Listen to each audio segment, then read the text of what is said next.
Right, my starting point is thank you all so much for doing 10 minutes. Really, really appreciate that. This is the Q&A session. Get your thinking hats on because we've got a hand in the air already. Whoa, that's keen. So here's the way it's going to work. Our panelists, I really appreciate if you could let us know who you are, where you're from, what your question is, and who to, please, if you have a preference.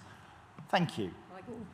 I'm sorry, I'm recovering from a cold, so my voice is a bit squeaky. It's a question for Patrick. I'm a councillor in Dundee City Council. We've done all our work on our LHEs. We're terrified to death at the scale of what we've to do and the potential costs of what we've got to do. But my question is about the competing priorities of challenging fuel poverty as well as hitting net zero. And as you know, of course, the link with gas and electric prices is completely restricting our path, because by doing what we need to do, we might be putting tenants into greater fuel poverty. So I'm just asking what lobbying is going on to try and break that link. I know we don't have direct power over it, unfortunately, but we might one day. But also, is there any thinking about how we can support the people who are at risk of fuel poverty, bridging that gap in price to mean that we could move faster on decarbonising the heat sources to our public estate? Thank you so much. Yeah, thanks very much for your question. We've met before, I think, when I came to visit, and they, believe it or not, got me to cycle to the top of the Law Hill to get the best view of the work that they were doing. So nice to see you again.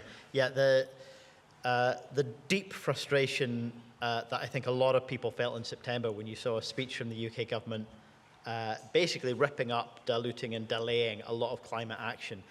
My frustration at that was heightened by the fact that they were presenting it as, let's make net zero more affordable for people. Well, if that had been the objective, the centerpiece of that speech would have been breaking the link between gas and electricity prices. You know, here in Scotland, I think last year it was something like 113% of our electrical consumption was generated from renewables. We have cheap, clean, abundant renewable electricity, and we're not able to pass that cost on to bill payers, whether that's in homes, whether that's in businesses, or indeed in the public sector. The UK government keeps saying they're going to do it. I think they're now indicating that there'll be a consultation on the detail of it at some point very soon. But given that this is very clearly, you know, not second-guessing anyone's politics in the room, but I think we all know the objective reality. This is the tail end of the current UK government. It's likely to be a new government that actually has to take action and deliver on that commitment. And I think unless we can get that done, it will be very, very hard to persuade people that this is a just transition. It absolutely can be a just transition. Renewables are the cheapest and most abundant, as well as can be the most abundant, as well as being the greenest electricity.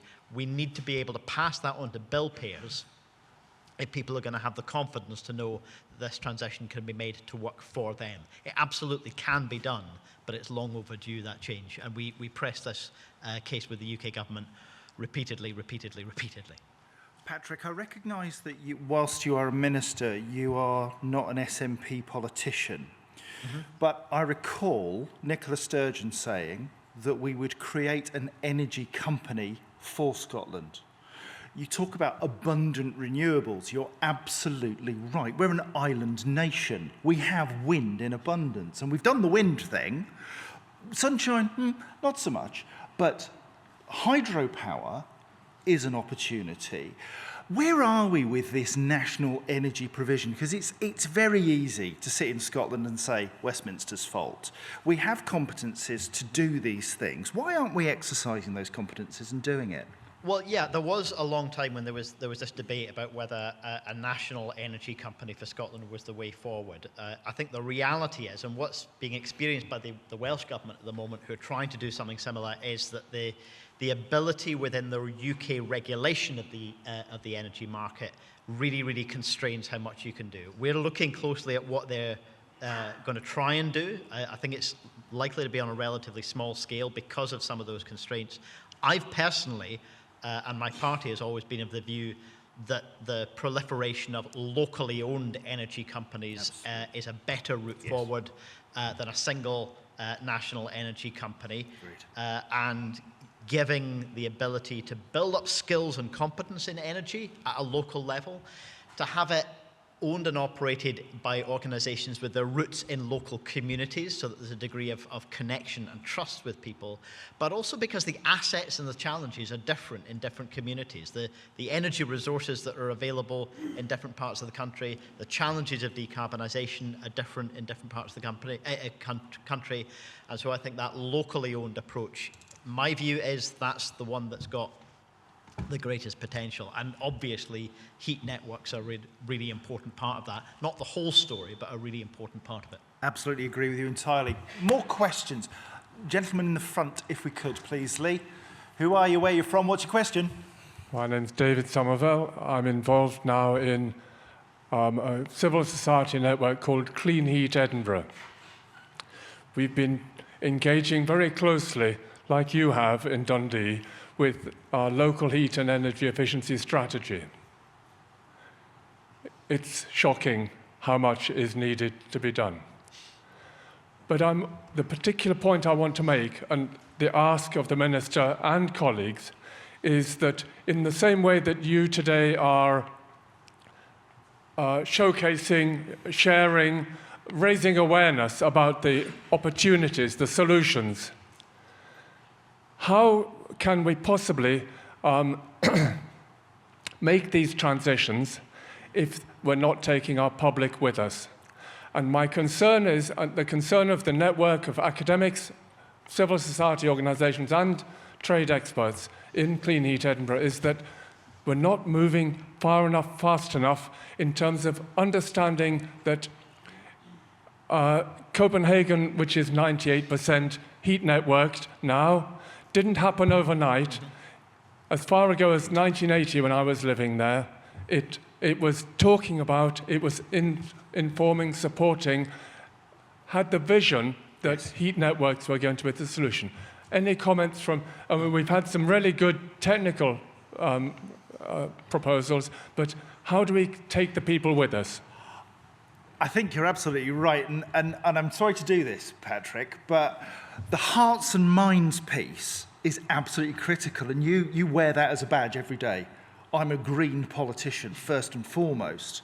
How do we take people on the journey and to be motivated, to want to seek the brains that are here to do business, save money, and do something positive for the planet? I mean, I think that would be a huge challenge even if it wasn't for the current context. But the current context is one in which denial and conspiracy are coming back on the agenda in a way that wasn't even the case when Scotland was debating its first climate legislation. When that first Climate Act went through, there was this groundswell of civil society support and pushing us to go further.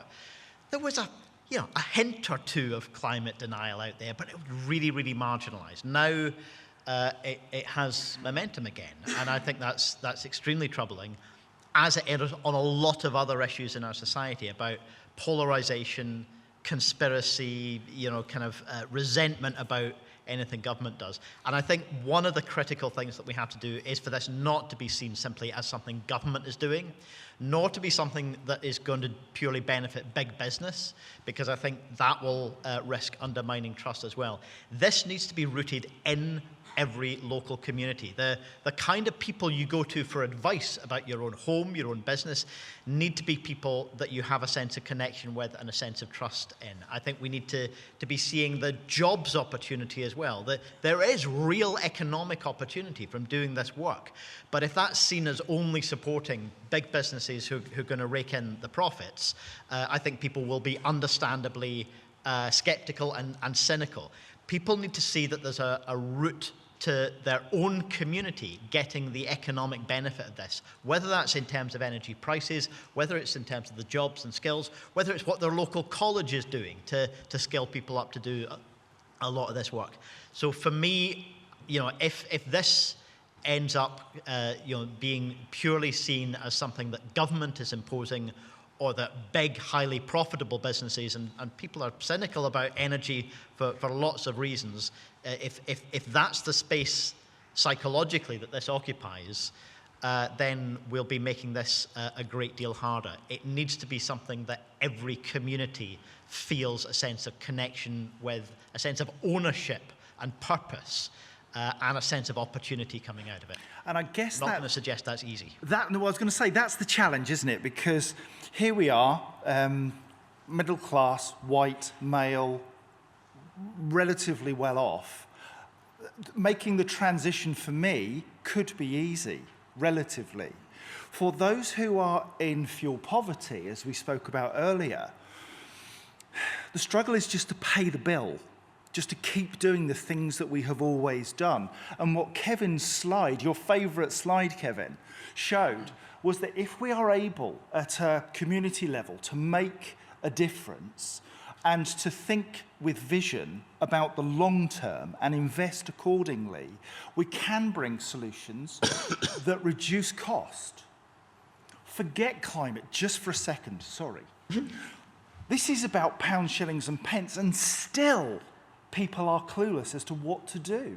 If you were to speak to the average man on the street about district heating, they wouldn't have a clue about what we're talking about. And isn't that our opportunity? The average MSP in Parliament, I'm afraid. Isn't that our opportunity to come together, to make your slide something that the man in the street will understand, translates into pounds, shillings and pence in their pocket? And once they get that, because businesses get it, Yep. but it's the individuals and communities who need to get that and have a way to get to the decision makers to help force that agenda, create that vision, find the money and deliver it. Sorry, I'm the host, aren't I? If I could please, throw in, from a Marcus. business perspective, you need to be very careful if you engage with community in these kind of project settings, and you need to be very careful on why you do it, where you do it, and how you do it. Because an issue that is particularly rife in the UK is that you have a couple of people who don't like what you're doing for whatever reason, and they will go wild. They will found groups in the internet, they will go for you personally as an individual. I spoke to a guy from Siemens a couple of weeks ago who said, Marcus, whatever you do, don't hold a town hall meeting on this, because they're going to come to your house. So it's really important in the way the dialogue is nowadays. It's a really, really tricky thing. And when it comes to district heating networks, for instance, I can tell you what they're going to do. We're going to look at the trams in Edinburgh. There will be 15 years of construction sites and we can't drive X, Y, Z. And then they will use that to go and engage with the people who are trying to make it happen. I think that's right that there's that concern, but it's about what people think they're going to get from it. Just recently in Glasgow, half the city's been dug up for broadband, right? And people accept that, and they don't like the disruption when it's happening, but they accept it because they want faster broadband. So we need people to want this. We need people to see that what's in it for them. And if we get that connection first, before we dig the streets up, then we've got potentially the chance to change the way people react to it, I think. And that's our big opportunities, inspiring people. Thank you for that brilliant question. There is a gentleman, fourth row back, third one in. Thank you, Lee. Thanks very much. This is a question, and my name is Patrick McCarthy from the Scottish Hydrogen and Fuel Cell Association. This is a question for Nick. So, Nick, when you were talking, I looked at your website and your 2023 predictions, one of which you mentioned hydrogen, but you don't talk about hydrogen in your presentation. Can you give an overview, thoughts from Vital on hydrogen as it stands at the moment? Thank you. Yeah, thank you. Part of my job is looking forward 10, 15 years ahead, and we are seeing activity around hydrogen. We're working with a number of green hydrogen producers who are looking at generating from the wind or solar farms to make hydrogen through electrolyzers. And we're also talking to blue hydrogen producers who are looking to convert hydrogen from natural gas and then capture the CO2 created and sequester that into former oil fields. So we're involved on the periphery of those technologies, partly through the provision of the infrastructure that creates the electricity, the solar farm, etc., or potentially recovering heat from the electrolyzers, because electrically they're about 70% efficient, so 30% of the energy that goes in will come out as heat. So we see that hydrogen has an important role in the future energy mix, but it's in my personal view, it's something that can be stored and used for peak demand rather than replacing the mass provision of gas to domestic boilers, for example. So where there are high temperature applications that can't easily be electrified, hydrogen could be part of that solution. So we're as Vital Energy, we're not affiliated with any particular technology or fuel, and we see that a blend of electricity with hydrogen is probably the answer of the future. But exactly what percentage of each plays out, I couldn't predict, but I do see that there will be hydrogen in the future energy mix at 2050.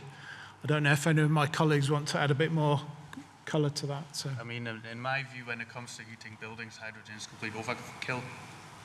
You don't need, if you think about how difficult and inefficient and expensive it is to make hydrogen, it should be reserved for the very, very difficult to decarbonize parts of industry.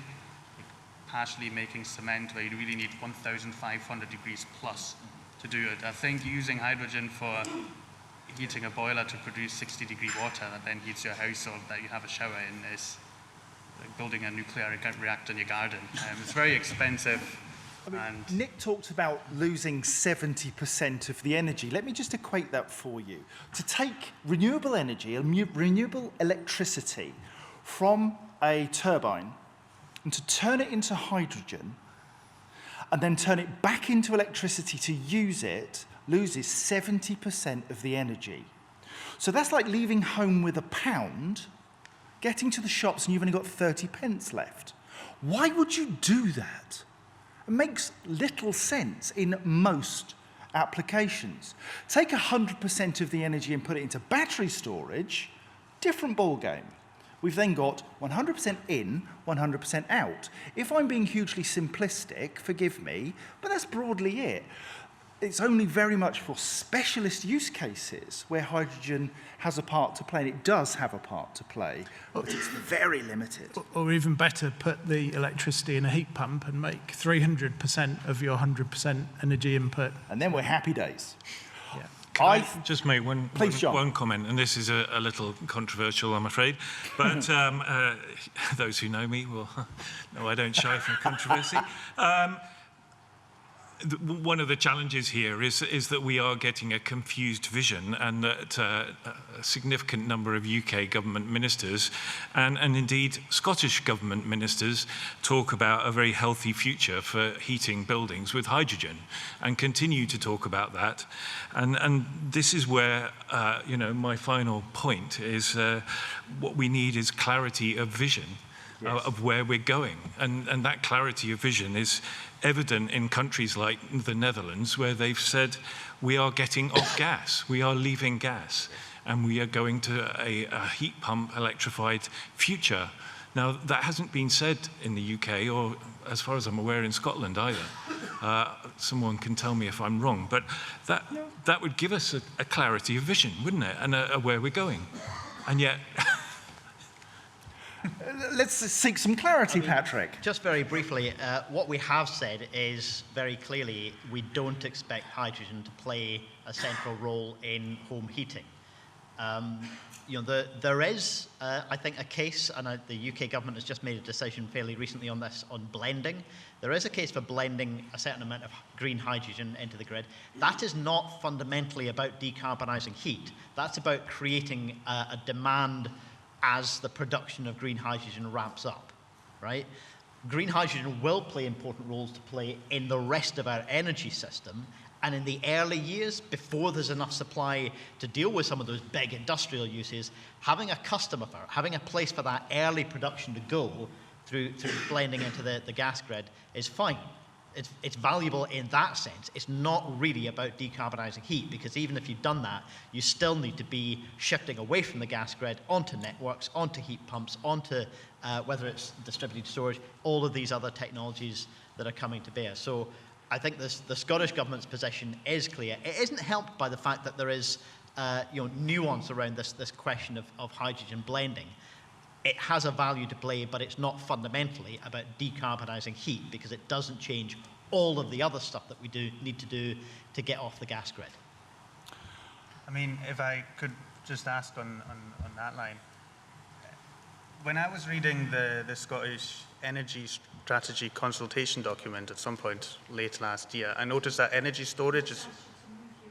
Oh, sorry. Is that better? I noticed that energy storage is only mentioned about 4 times, and hydrogen is mentioned 150 times plus. So from my point of view, as somebody who's developing a novel technology in Scotland to decarbonise not only Scotland, but basically any heat use on the planet, it's very scary when the focus is so heavy on one type of potential solution. This is both funding-wise, but also civil servant times. If you have 50 civil servants working on a hydrogen strategy and nobody working on an energy storage strategy, even though Scotland is home to not only us, but quite a lot of new innovative energy storage companies, I wonder if you're missing a trick there? All I can say is I will certainly take that away and continue to make the case for that. As we're still at the point of completing the final version of the Energy Strategy Just Transition Plan. And I think understandably, in terms of the future economy, as we move away from oil and gas production in Scotland, there are those who place a very high emphasis on the role that green hydrogen could play as an export commodity in Scotland. So I totally understand why there are some people who perhaps spend more time than you might on this issue. I think it's really important that we make sure that storage has a really important role to play, whether it's at the system-wide scale, the kind of industrial uses that you were talking about, or the domestic side. And I will certainly take away the point that you've made and feed that into our continued work. Brilliant. Thank you very much indeed. Ladies and gentlemen, your panel.